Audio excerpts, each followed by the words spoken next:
আসসালামু আলাইকুম everyone, welcome back to our channel. আজকে আমি দেখাবো আমি কিভাবে পাক্কি বিরিয়ানি রান্না করি।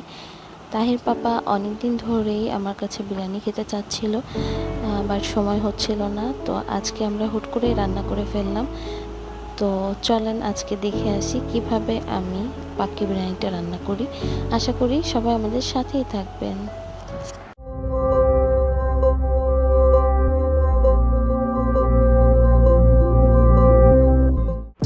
রানতে আমরা ফার্স্টে 1 কেজির একটু বেশি মাংস নিয়েছি।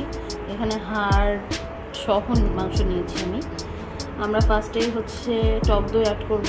এখানে আমি 4 টেবিল চামচের মতো টক দই নিয়েছি, পুরোটাই দেখব। এটা আমি আড়ংয়ের টক দইটা ইউজ করেছি। এখানে সমপরিমাণ বাদাম পেস্ট নিয়েছি। এখানে প্রায় 100 গ্রামের মতো চীনা বাদাম নিয়েছিলাম, পুরাটাই আমি দিয়ে দিচ্ছি। এখানে আমি কিছু পেঁয়াজ কুচি নিয়ে নিচ্ছি। এটার মধ্যে আমি অ্যাড করছি পেঁয়াজ বাটা। এটা আমি ব্লেন্ড করে নিয়েছি, ছোট বাটির 1 বাটি পরিমাণ। আরও অ্যাড করছি এখানে আদা আর রসুন বাটা। এটাও 4 টেবিল চামচ মতো, তার মানে 2 টেবিল চামচ করে। এটার মধ্যে অ্যাড করছি কিছু গোলমরিচ।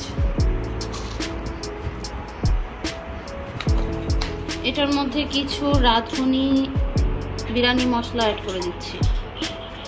এটার মধ্যে তেজপাতা, তারপর গরম মশলা সব কিছুই থাকে। এটা দিয়ে দিচ্ছি, এখানে 3 চামচের মতো দিচ্ছি।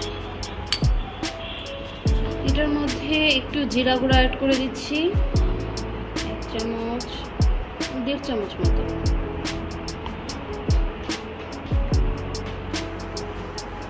আর দিচ্ছি ঝালের গুঁড়া। কতটুকু ঝাল খাবা, বেশি না কম? তাহলে 2 চামচ। আর লবণ দিয়ে দিচ্ছি স্বাদ অনুযায়ী। এখন সব কিছু একসাথে ভালো করে ম্যারিনেট করতে হবে, সুন্দর করে। এটা আমি মাখায়, যেহেতু আমরা এখনই খাবো এটা, তো আমি 1 ঘন্টা মতো ম্যারিনেট করে রাখবো। আর এই ভেতরে যে পানিটা দেখতে পাচ্ছেন, এটা আমি কিন্তু এক্সট্রা অ্যাডিশনাল কোনো পানি দিইনি। এটা মাংস থেকেই বের হয়েছে, এক্সট্রা পানির কোনো দরকার নেই এখানে। এটার মধ্যে কিছু পরিমাণ তেল অ্যাড করা লাগবে। এটা একটু পরিমাণ মতো, যে যার পরিমাণ মতো তেল দিতে পারেন। এই মাংসটা পুরা ওভারনাইট যদি ম্যারিনেট করে রাখা যায় সেক্ষেত্রে আরও বেশি মজা হয়। আর যদি কেউ 4-5 ঘন্টা রাখতে চান সেক্ষেত্রে ম্যারিনেট করার পর অবশ্যই ফ্রিজে রাখতে হবে। 1 রাত রাখতে চাইলেও সেটা ফ্রিজে রাখতে হবে, না হলে কিন্তু এটা একটু গন্ধ হয়ে যাবে। যেহেতু আমরা 1 ঘন্টার মতো রান্না করবো, সো আমরা আর ফ্রিজে রাখবো।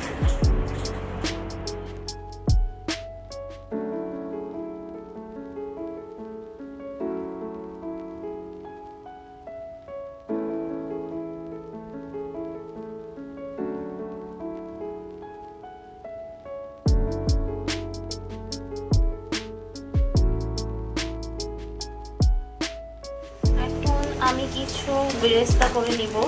বেরেস্তাটা মাংস যখন ভুনা করব, মাংসের মধ্যে দেওয়া লাগবে। তো এটা আমি এখনই ভেজে রেখে দিচ্ছি। আমার বেরেস্তা ভাজা অলমোস্ট হয়ে গেছে, এখনই আমি অফ করে দিব, না হলে এটা বেশি পুড়ে যাবে। এখানে আমি 1 কেজির মতো চাল নিয়েছি, 1 কেজি চাল। আর মাংস যেহেতু 1 কেজির একটু বেশি নিয়েছি, তো চাল এখানে আমি 1 কেজি নিয়েছি। এটার মধ্যে একটু পানি দিয়ে আমি 10-15 মিনিটের জন্য একটু ভিজায় রাখবো। যেই পাত্রে আমি পোলাওটা রান্না করব সেটাতে আমি একটু তেল দিয়ে তার মধ্যে লবঙ্গ, কিছু দারচিনি আর তেজপাতা দিয়ে দিলাম।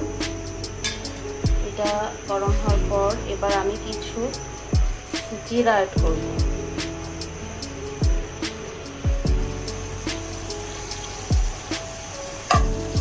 এটা হয়ে আসলে আমি পোলাওয়ের জন্য যতটুকু তেল দিতাম তার থেকে একটু কম তেল দিব, যেহেতু আমি চালটা আগে থেকে ভিজিয়ে রেখেছি। এটা ফুটছে, এখন আমি এটার মধ্যে পানি দিব।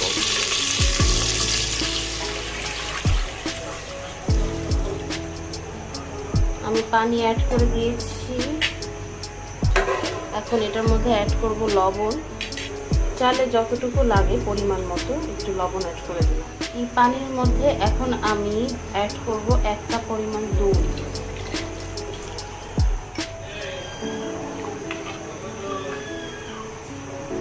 এটা একটু ফুটে আসলে আমি তারপর এটার মধ্যে চাল অ্যাড করব। এই পানিটার মধ্যে বলক উঠে গেছে, এখন আমি এটার মধ্যে চালটা অ্যাড করব। এটা জাস্ট নর্মাল পানিতে ভেজানো ছিল।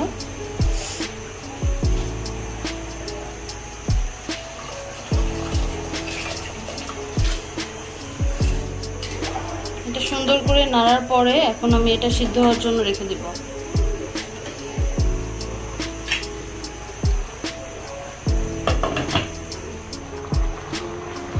এদিকে আমি মাংসটা চুলায় বসিয়ে দিয়েছি। এখন মাংসটা সিদ্ধ হওয়া পর্যন্ত একটু ঢেকে রাখবো।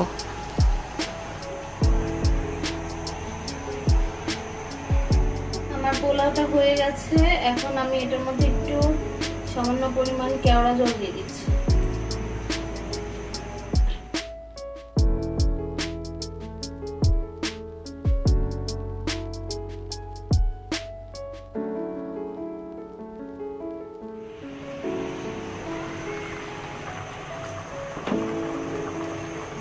মাংসটা অলমোস্ট ডান। মোটামুটি সিদ্ধ হয়ে গেলে আমরা মিক্স করে ফেলবো। বেরেস্তাটা একটু চিনি দিয়ে আমি মাখিয়ে নিচ্ছি, অল্প চিনি।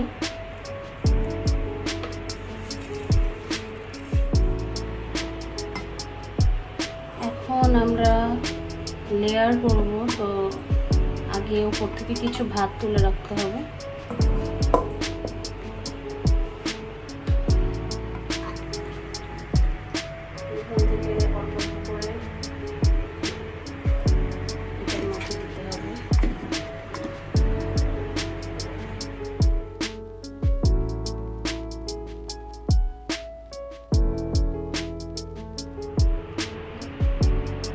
এবার এটার উপরে আমি বেরেস্তা দিচ্ছি।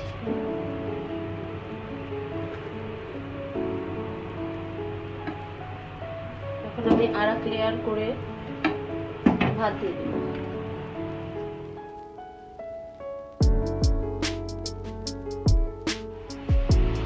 এখানে আমি কিছু পরিমাণ ঘি দিয়ে দিচ্ছি, ঘিটার জন্য স্মেলটা ভালো আসবে।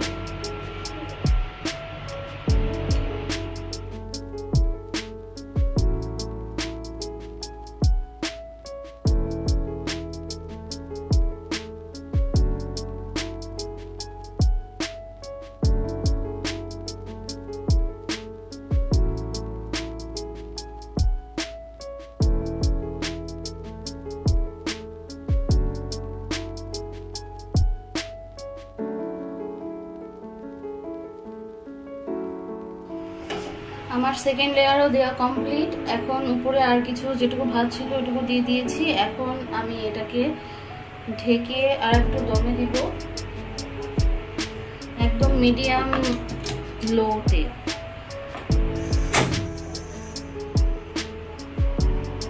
এখানে আমি আসলে আধা ঘন্টা রাখার দরকার নেই, আমার মাংসটা পারফেক্টলি হয়ে গেছে। আমি 10 মিনিটের মতো রাখবো, রেখে তারপর আমরা সার্ভ করব আর এনজয় করব।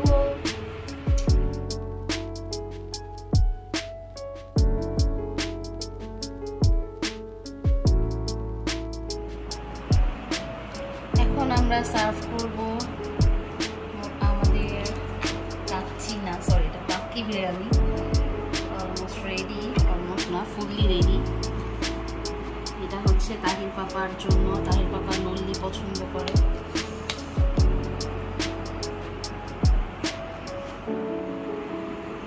আমরা আজকে বিরিয়ানিতে কোনো আলু ইউজ করিনি।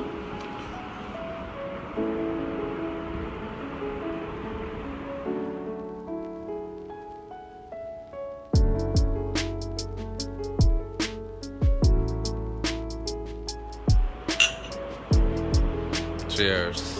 কেমন হয়েছে বলো? খেয়ে তো দেখি। আচ্ছা খেয়ে বলো। ওকে।